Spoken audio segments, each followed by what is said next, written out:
Hey class, welcome to our module on relationship development. Super excited for our guest lecturer today. This is Shannon Wells with Florida Volleyball.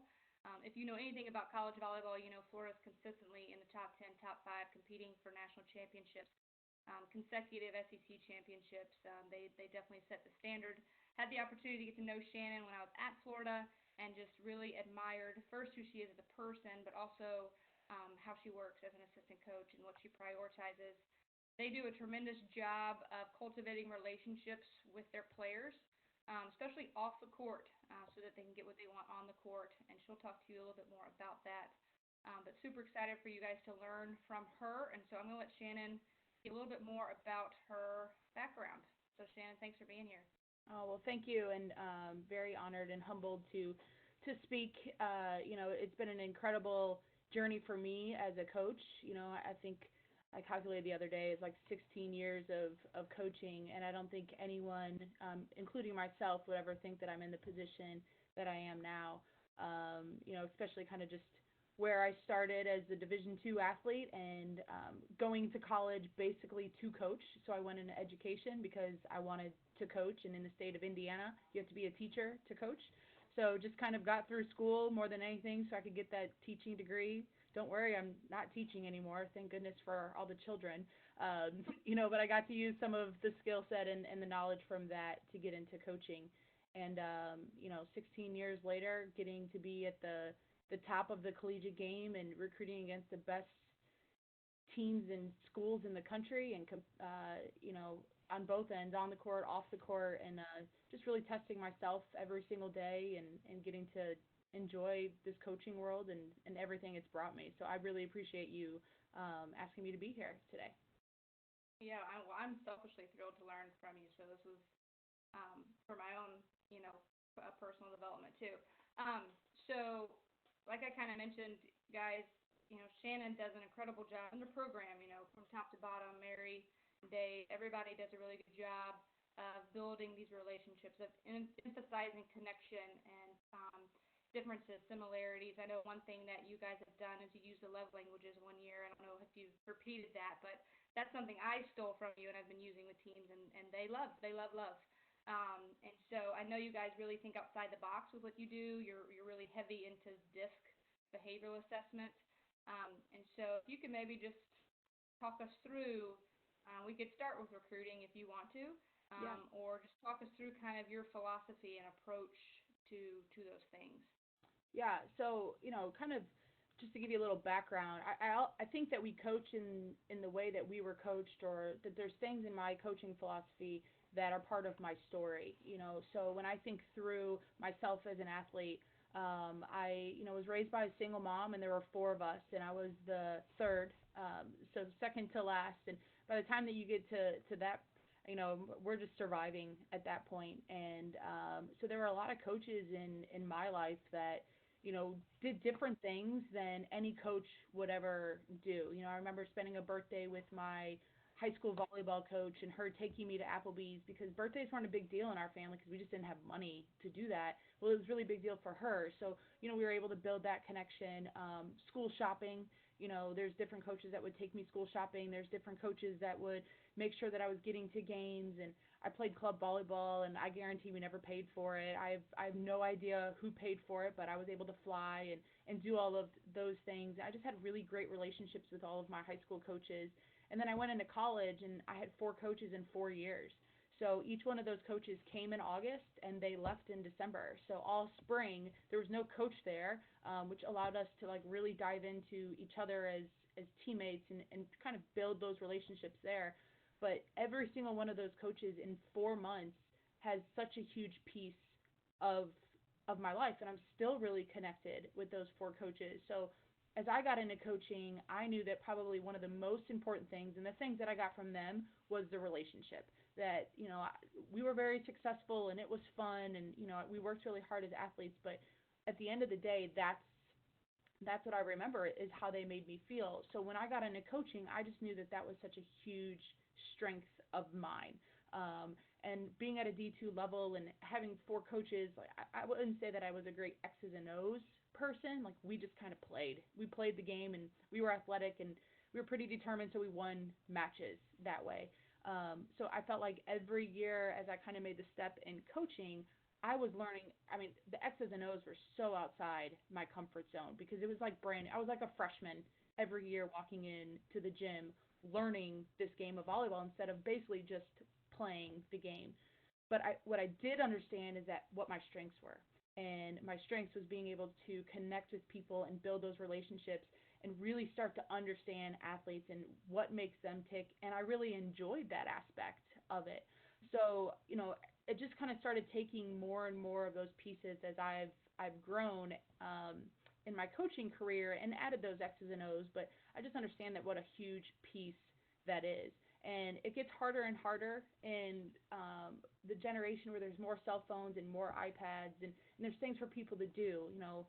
When I first started out, I was at a really small school in Morehead State, and it was like the beginning. I got a cell phone my senior year of college, so this is my first year. So did I. Yeah, like cell phones were out there, but like you were still paying for text messages. So on those road trips, kids weren't like dialed into their phone or they weren't like streaming music because it costs a lot of money. So we were still getting to have those relationships on the buses. There was so much chatter in the back of the bus, and kids were coming to the front of the bus to talk to coaches, and you were getting to learn more about them because you were just around them more and you were having these conversations. Where now, I'm the same way that when we get on a bus, I'm watching Game of Thrones last night and watched like 4 episodes, and and instead of taking that time to be back with the players, there's just so many other things that distract us. So I think we have to be more and more creative as coaches in finding ways to get to know more about them and just have those simple conversations where that's where we've brought in like the love languages and DISC and certain trips of taking their cell phones away just to try to get more communication and get to know them a little bit. So a lot of that was my background, and I've been very blessed to be in multiple different programs. This is my 5th volleyball program, and I think as a coach, there's so many reasons why you make moves, and I know that I have to be in a program where that coach values the relationship first because that's my strength. In a program that's just X's and O's, I would really suffer. It's just not true to myself. So now that I'm at the University of Florida, not only am I able to use my strength, and my strength is very valued, but it's also my head coach's strength. So I get to learn from one of the best in the country, and she'll be a Hall of Famer. She's impacted our game in so many different ways, and now I get to see how she's interacting with our players as well and how she's using her strength to get the most out of the players. I've just been very, very lucky to do that, and she empowers us to use those and be creative and just try to find different ways to build that. So long story there, but what we've done is I would consider myself, I'm not a very creative person. Like I'm not artsy. My major was math, like give me the numbers, like let's go. So, but I'm pretty resourceful, and I'm a big fan of Google and Pinterest. So I will do whatever it takes to find ideas out there and listen to podcasts and read books to just try to find different ways for us to interact with our players. And you mentioned the love languages, and my favorite stories, we did it on a preseason trip, and we're like, oh, I don't know if it'll work, like people have done it with their kids and their spouses, and I'm like, well let's try. So we had 19 players, and when we were done, we had like a couple that were physical touch, and that's always interesting on a team. So one was our volunteer who's a male, and then one was like our junior, and you knew she was physical. I mean, if there's an open lap, she's sitting on it. So it was like we had to talk about like what's okay as a coach and physical touch, and as teammates it's different, but when you're a volunteer who likes physical touch, it's like, all right guys, don't go hugging Mike, like high fives are good, a pat on the back, and then so we had 2 of those, but we had 15 people that were quality time, and like the staff just looks at each other, and I'm like, oh my gosh, it's going to be the longest season ever, because I'm gifts, so I'm like, can't I just buy him something? Like it's way easier if I could just like buy him a cookie. Why do I got to spend all this quality time? But it was really, really important that we understood the dynamic of the team. So we did different things like taking their cell phones away on certain road trips because they want to spend quality time. There was no cell phones allowed at any meal. And they'll walk into pregame meal now and they put their cell phones on a table and they all go sit someplace else because we know as a team quality time is so important. So it helped us out as coaches because every coach in the world wants the cell phones put away. But we are able to use the love language and say, this is really important to our team. We need to make sure that we're giving each other that time and energy when we're with each other. And it helps us out a lot. It really builds some really nice dynamics.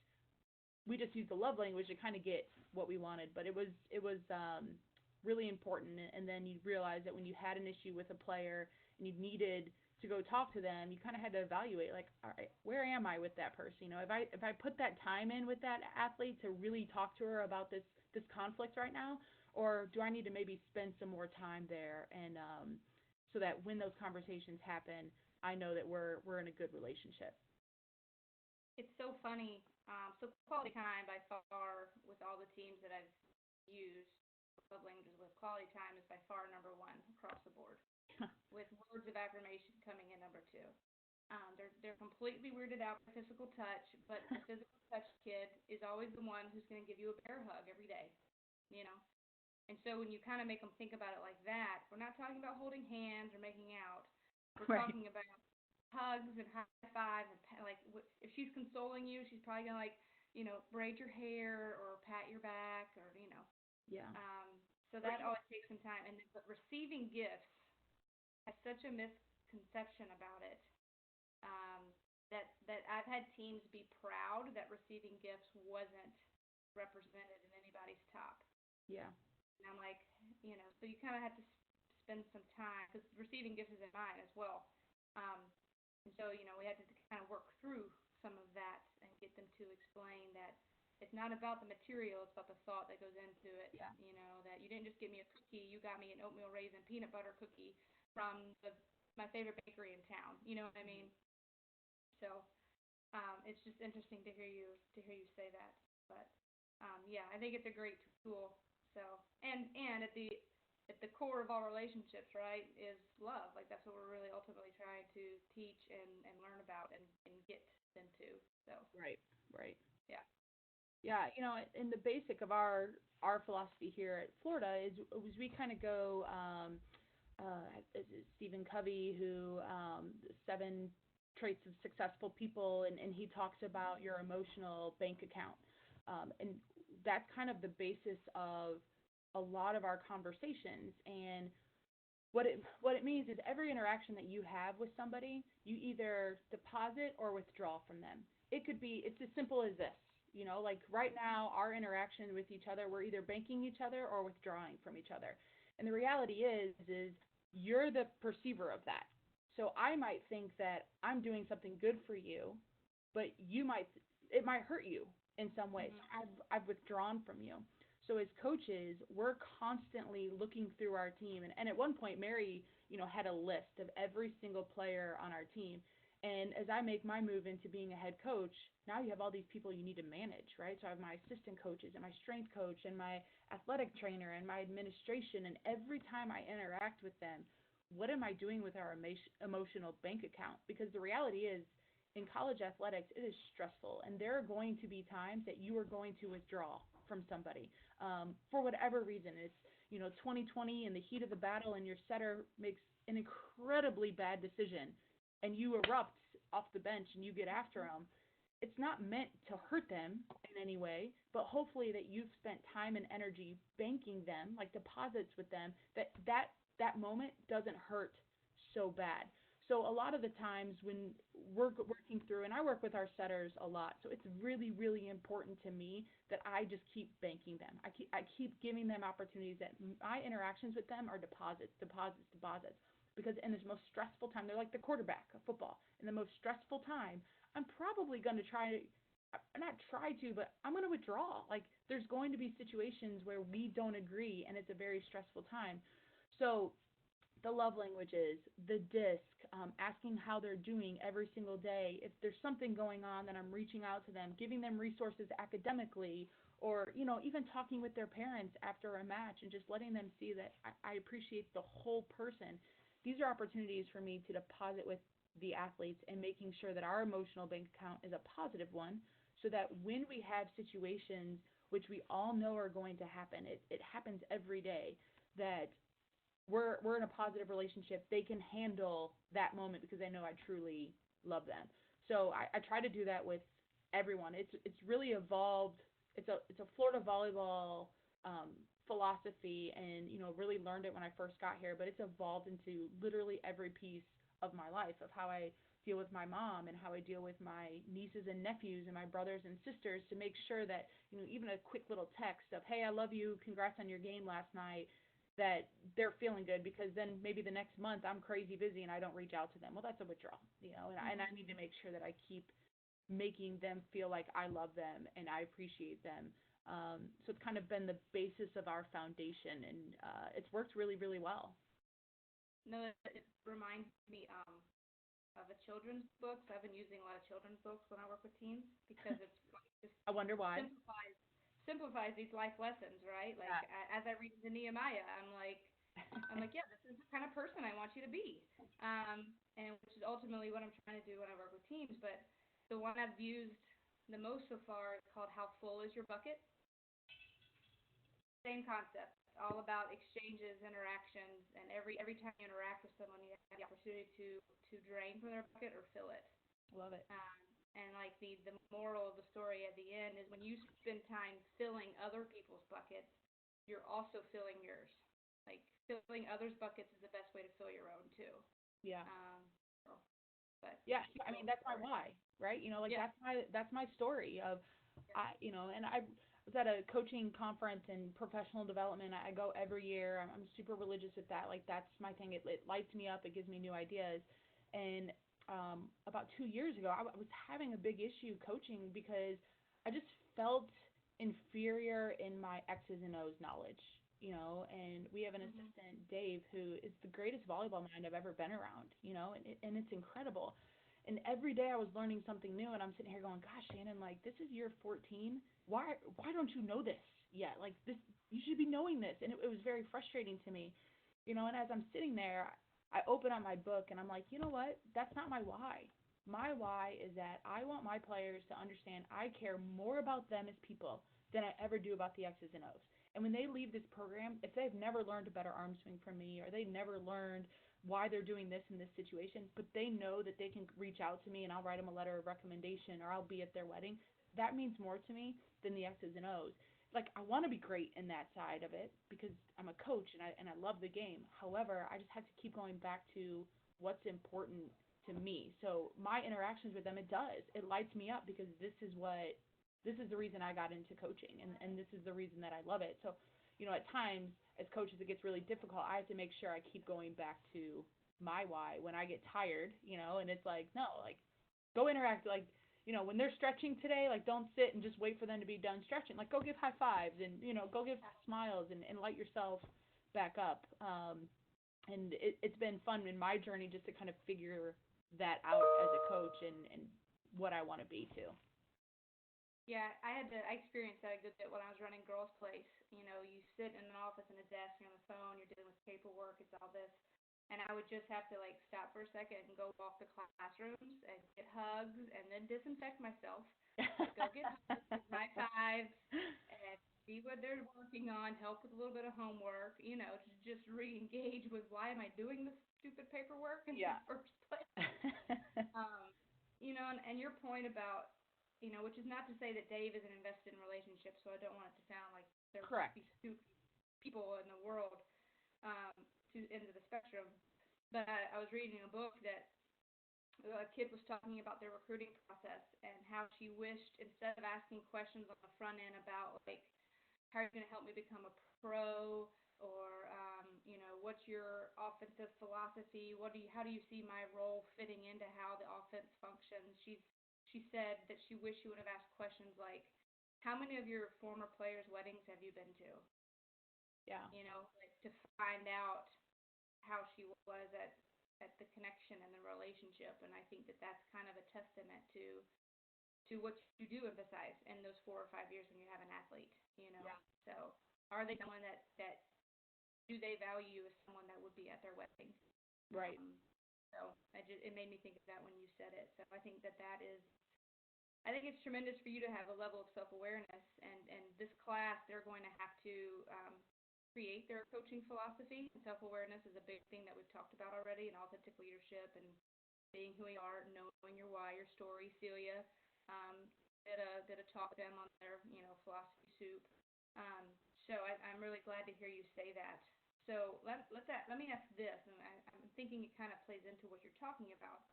So you are at this extremely elite level of college athletics first, right? Florida, Power Five, SEC, but then even like within your sport, you are at the elite of the elite. And so, what kind of things do you do to separate yourself in amongst the elite of the elite? You know what I mean? And because I think some of what you're talking about plays into that. Yeah. So I might hear some of the same things, but like, what kind of steps do y'all try to do to separate yourself? Yeah. So, you know, I I think it starts in recruiting.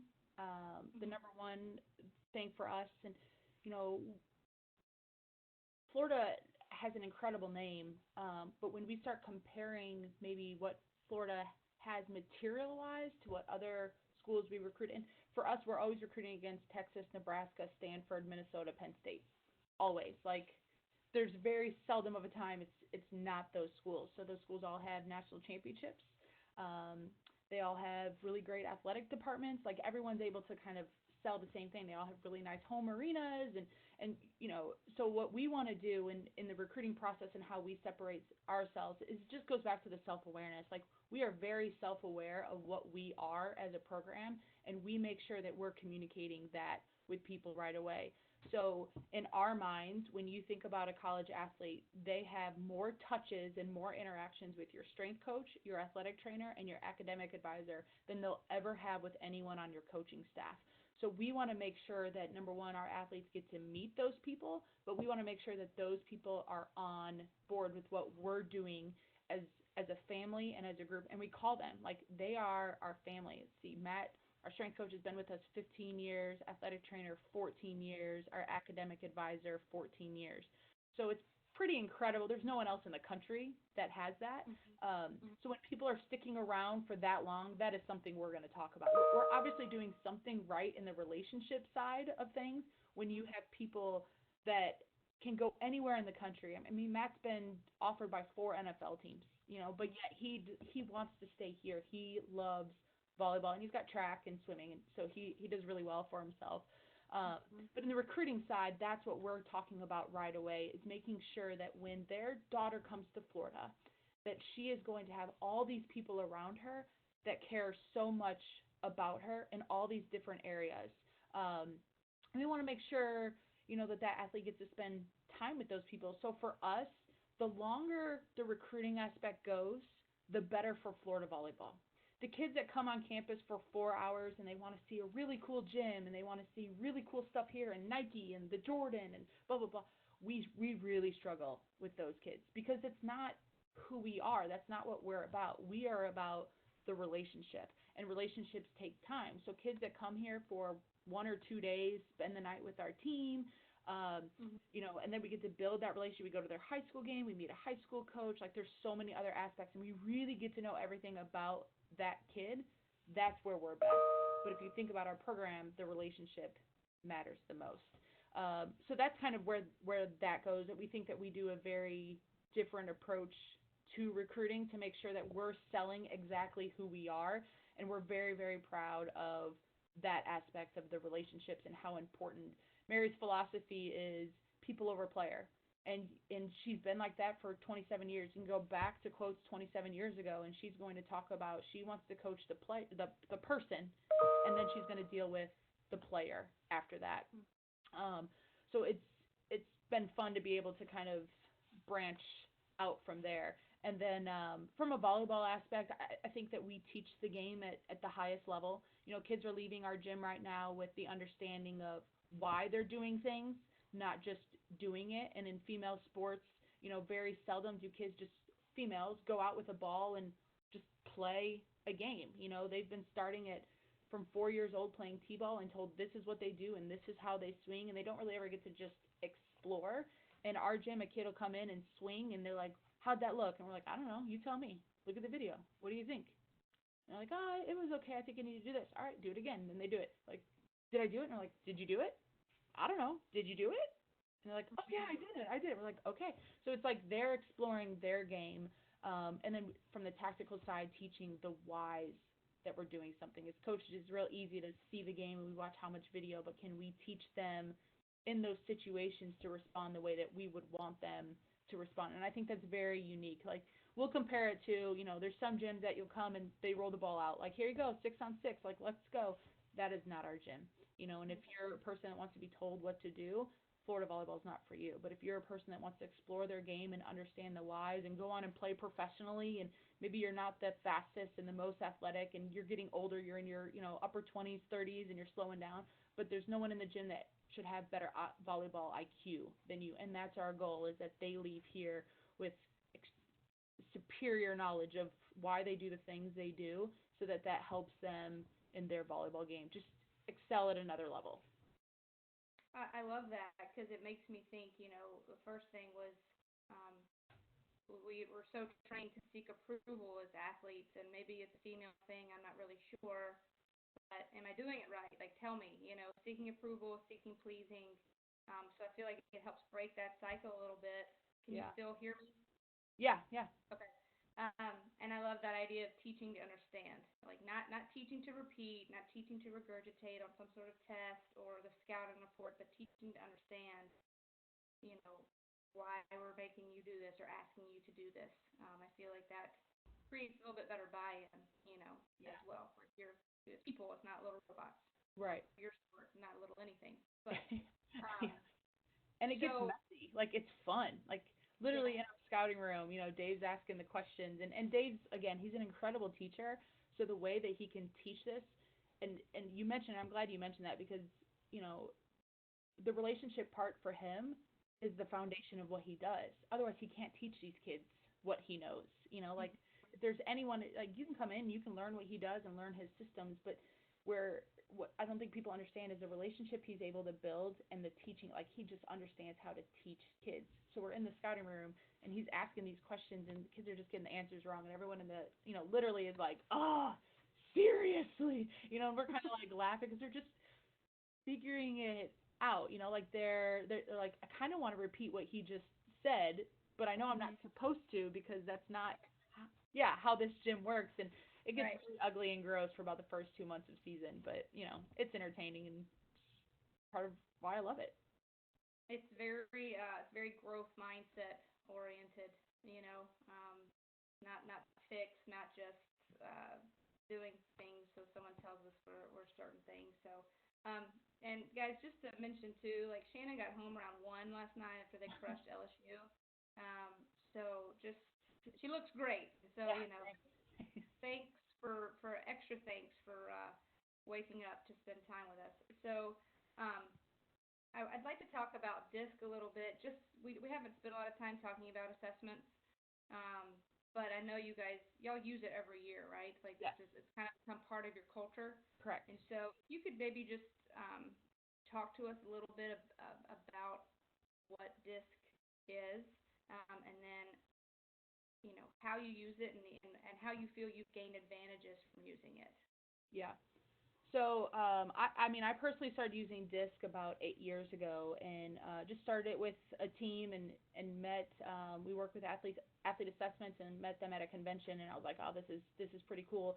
Again, because I'm really big into being self-aware of who I am personally, and I was just really struggling with some player-coach relationships when I was at Ole Miss, and just trying to figure out how those people work. So, number one, I need to figure out who I was and why I was behaving the way I was, and then also understand my athletes a little bit better. Because I was definitely from that era that's like, why do I need to change? Like, at what point don't they change? Like, just getting so frustrated with that.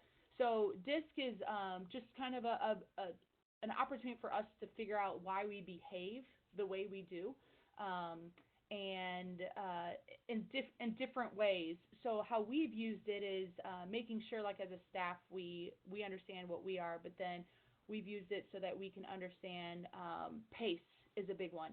So in volleyball, pace is really fast, right? But you have some athletes that are just slower athletes. They're slower processors, they're slower movers, and in volleyball that doesn't work. But there's times in volleyball that works out really well. So maybe for an individual session where it's just them in the gym, Now we can maybe change the way that we're communicating with those athletes because we have a better understanding of the way that they're processing, the way that they're learning, the pace at which they want to go. Um, you know, for example, I'm a high I, which means basically that I like to talk, as you can tell. But I'm also a high D as well. So it's like, let's go. Like there's a pace there that I just want to go fast. So when I'm dealing with athletes that are on the other side and are very slow, I have to really make sure that I am slowing down what I'm doing, and making sure, because the I for them, the lots of words and the over communication, they're like, yeah, Shannon, like I'm lost. Like I'm following every single word. I'm so intent on what you're saying, but there's just so many words. So for me, it was figuring out how I can best connect with those athletes, but how I can best coach them as well. So every year during the summer, we get all of our new athletes tested. It takes like, I don't know, 3 minutes for them to do it. And then they get like this 17-page report.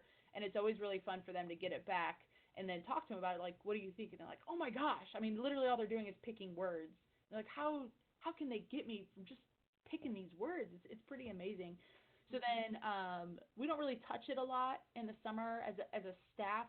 We get those results. We're working with athlete assessments just to kind of go, hey, where of these newcomers, like where are some things that we really need to focus on? Where are they going to struggle? Where are they going to be great? Who do we empower? Where can our leadership come from? As a team, what should we be thinking about? And then as we get into preseason, we work with athlete assessments for them to kind of give our team an overview of what DISC is so that they have basic understandings. And we'll do simple stuff like, all right, guys, let's line up from the highest D to the lowest D. And a year ago, our libero was a 98D, which is the highest on the list, all right? So you're talking, like, she has zero filter. She's highly competitive.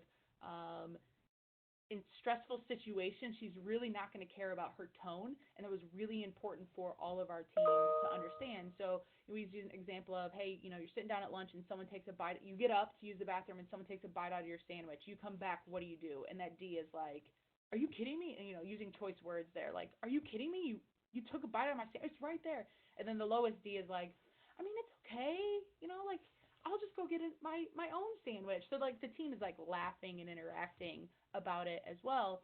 And then we spend time as a team going, okay, when would it be really important that our high Ds are showcased? In what part of the game do we want, to hear CK's voice? And do we really want to, like, empower her at that moment? And then the other side of that is maybe a C who's super analytical, want to follow the rules, a lot slower paced at that point.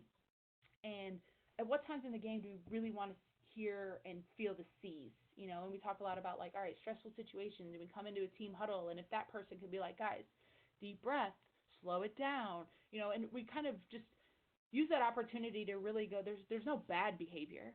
In our sport and on our team, we need everybody, and we need everyone to feel very comfortable in who they are at that point. So we want to empower their personalities and their behaviors at that time. So we'll spend a lot of time in the preseason talking about that, and then we can go down in the gym and do drills and say, hey, if you're a DI, you're going to love this drill. It's super fast. It's competitive. Like, let's go. If you're an SC, you need to come over a little bit. Like, you need to adapt in this situation and really, like, just embrace it. It's going to be uncomfortable, and that's okay, but let's embrace that situation and go. So it's really just an opportunity for us to just kind of get to know each other and be more accepting of who each other is.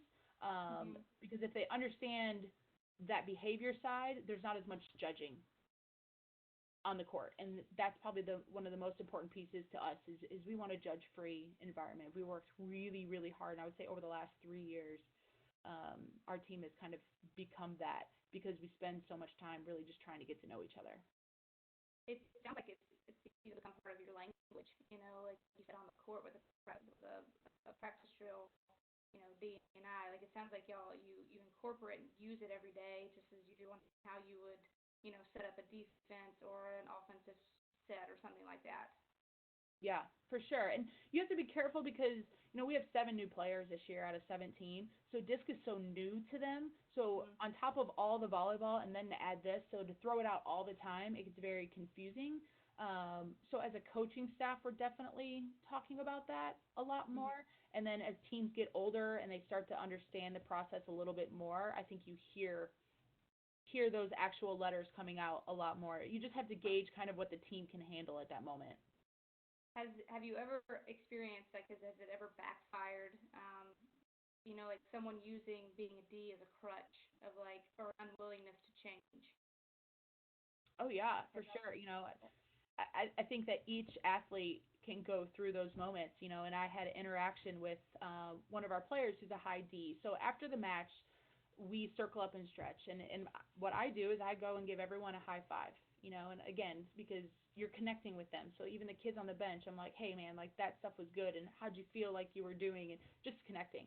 Well, we have a kid who's a really high D. And again, in moments of stress, like my D comes out a lot. And she just didn't really feel like she had the presence and she was really ready to go, and we were playing a team that wasn't that great in our conference, and she just kind of went through the motions and her numbers showed that. So I was just kind of like, hey, how did you feel about the game? And she's like, I mean, I thought I did pretty good, and she was blaming other people, and I like instantly my D kicked in and her D kicked in, and it was not a good interaction, like literally right after the game.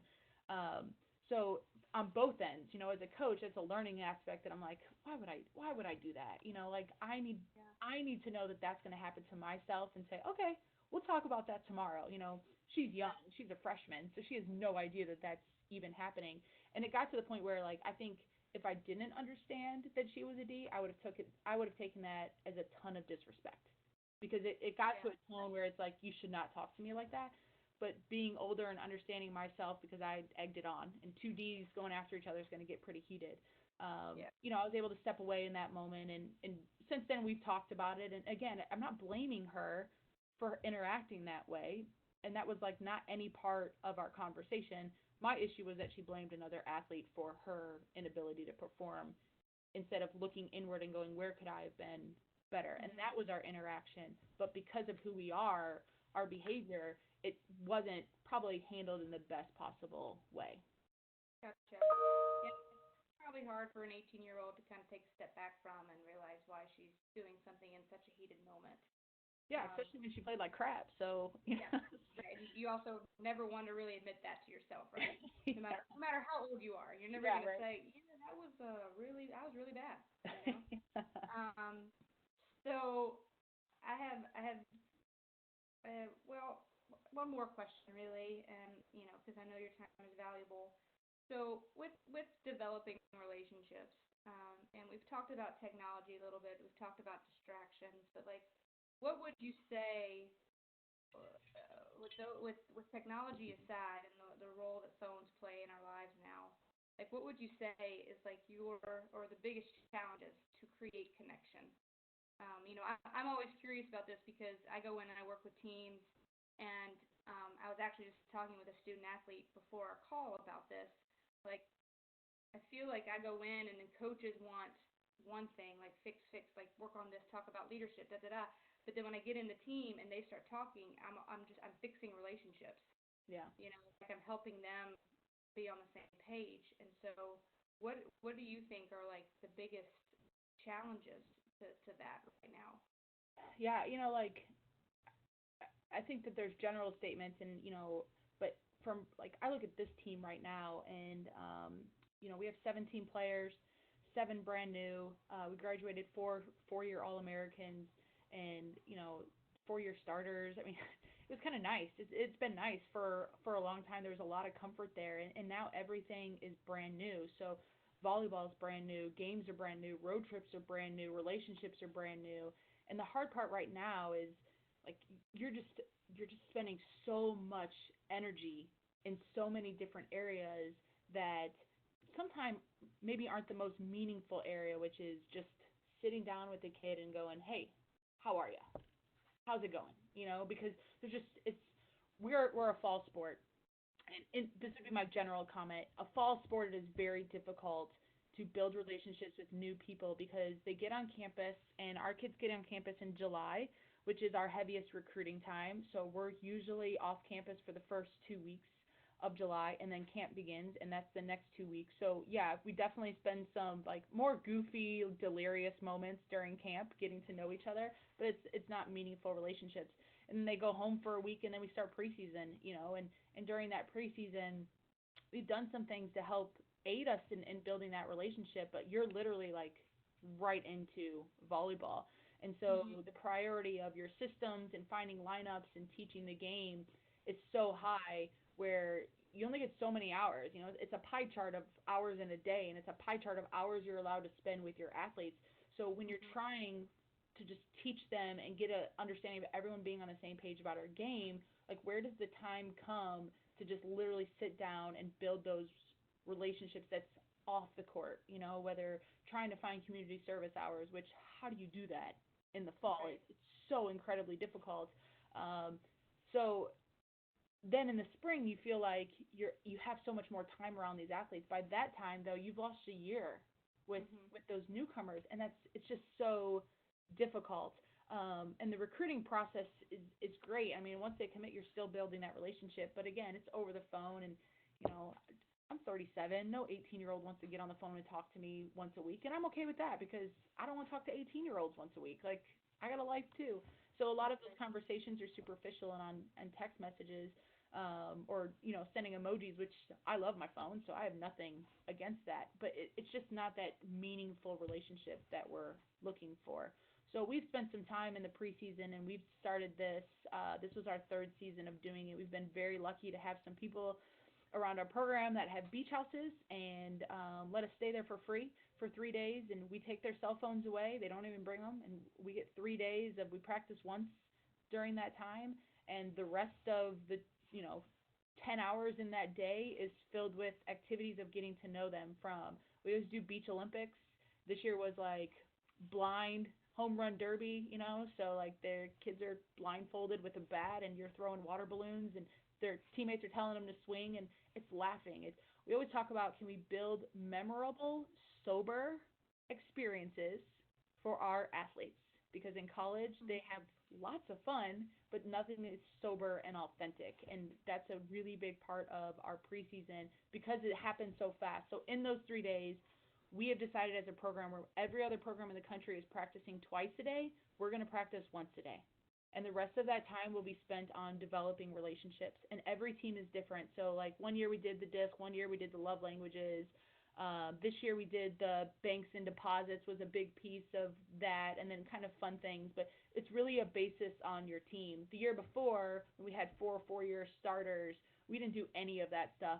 It was more leadership and empowering different voices and making our seniors actually not talk during some of those activities and making our underclassmen feel more and more comfortable. So it was based on what the team needed at that point.